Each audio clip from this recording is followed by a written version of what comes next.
Bonjour à toutes et à tous, on commence tout de suite par la première valeur qui retient notre attention aujourd'hui avec Capgemini qui confirme ses objectifs au troisième trimestre.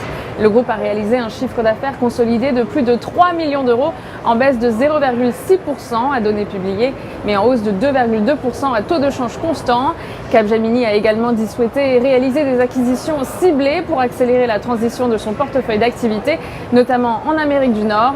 Ces acquisitions pourraient représenter 2 points de croissance annuelle supplémentaires au cours des 2 à 3 prochaines années.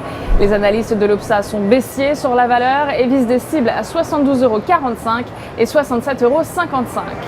On poursuit avec Peugeot qui a fait état d'une baisse de 5,1% de son chiffre d'affaires au troisième trimestre.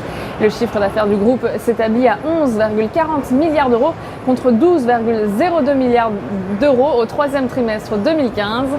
Au cumul 9 mois, le chiffre d'affaires du groupe est de 39,18 milliards d'euros contre 40,05 milliards en 2015, en hausse de 1,3% à taux de change constant. Le groupe automobile explique subir des effets de change défavorables et un creux commercial avant le lancement de nouveaux modèles. Les analystes de l'Opsa sont haussiers sur la valeur et visent des cibles à 14,45 € et 15 €.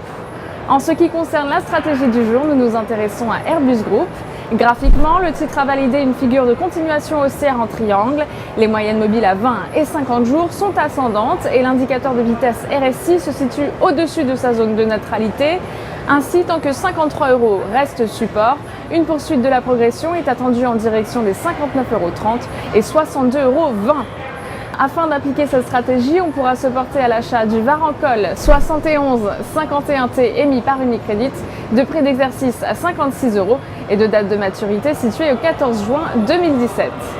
Aujourd'hui, coup de projecteur sur l'indice Eurostoxx 50. L'indice évolue au-dessus de ses moyennes mobiles à 20 et 50 séances.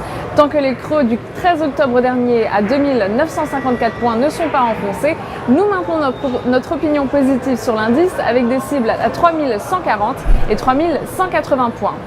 Nous vous conseillons ainsi l'achat du certificat Eurostoxx 50 EUL 5T émis par Unicredit de maturité au 26 octobre 2018 et d'effet de levier 5. Une variation de 1% de l'indice se traduira ainsi par une variation haussière ou baissière de 5% du produit. Pour Trading Central, c'était Fanny Texier en direct depuis la Bourse de New York. À très bientôt.